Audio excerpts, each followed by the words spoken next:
शुभ संध्याकाळ. नमस्कार मैत्रिणी, मी मंगल. स्वागत आहे आपल्या यूट्यूब चॅनलमध्ये.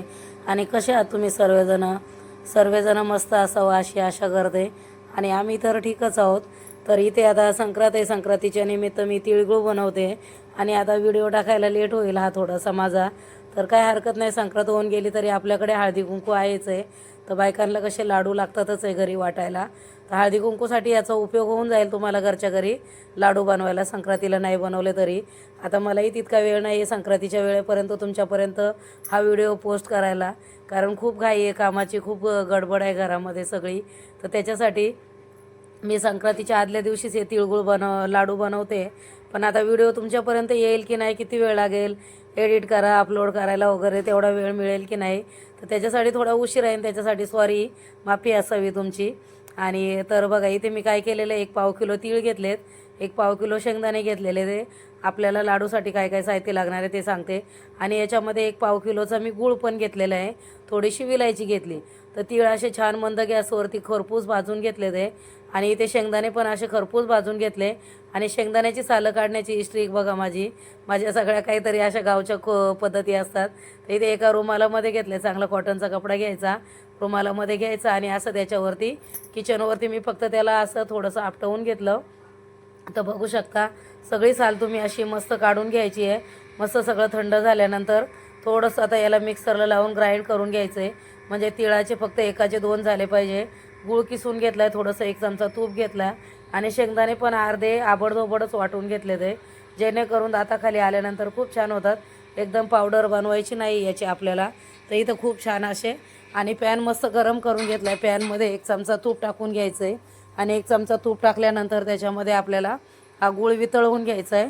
आणि इथे पाक करताना तुम्ही ही चुकी नाही करायची मैत्रिणींनो. गॅस एकदम स्लो करायचा, गॅसची फ्लेम फुल नाही ठेवायची, एकदम स्लो करून घ्यायचा. आणि आपला पॅन गरम झाल्यानंतर गॅस बंद करून टाकायचा, म्हणजे तुमचे लाडू कडक होणार नाही, एकदम सॉफ्ट लाडू बनतील. कारण गूळ जर तुम्ही असं गॅस चालू ठेवून वितळवला तर तो पाक कडक बनला जातो.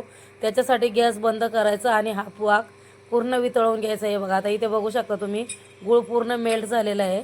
आणि इथे मग त्याच्यामध्ये आपला हा तिळाचा कूट टाकून घ्यायचा. 1 चिमटीभर फक्त नावाला म्हणून मीठ टाकायचं याच्यामध्ये.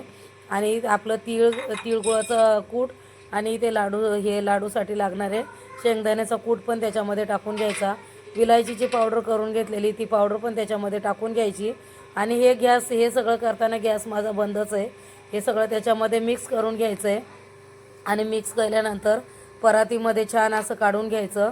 आणि मग याचे लाडू वळायचे. आणि तुम्हाला असे पण नाही वळता आले तर हे पण थंड झाल्यानंतर थोडंसं तुम्ही मिक्सरला मैत्रिणीनं ग्राइंड करू शकता. आणि मिक्सरला ग्राइंड केल्यानंतर थोडं कोमट असतानाच याचे हाताला मस्त थोडंसं तेल लावून हे लाडू वळायला चालू करायचे. आणि खूप छान मैत्रिणीनं लाडू बनवून तयार होतात.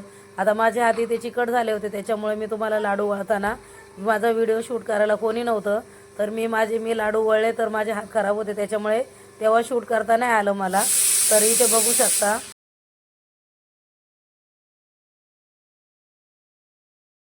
इथे तुम्ही बघू शकता सारण थंड झाल्याच्या नंतरून आता याला मी चांगलं येतं थंड करून घेतलेलं आहे पूर्ण. थोडंसं हाताला असं हलकं कोमट लागेल एवढंच ठेवायचं. आणि असं केल्यानंतर पण तुम्ही याला पण मिक्सरला ग्राइंड करू शकता. आणि पुढे बघा मी इथे लाडू वळून घेतले. ते हे आपले पाव किलोचे म्हणजे अर्धा किलोचे लाडू झालेले आहेत. पाव किलो गूळ, पावणा किलोचे सॉरी, पाव किलो गूळ, पाव किलो तीळ आणि पाव किलो शेंगदाणे असे करून पावणा किलोचे हे लाडू इथे बनवून तयार आहे. आणि कशी वाटली मैत्रीण रेसिपी लाडूची, तुम्हाला कशी नाही नक्की सांगा कमेंट करू. बाय.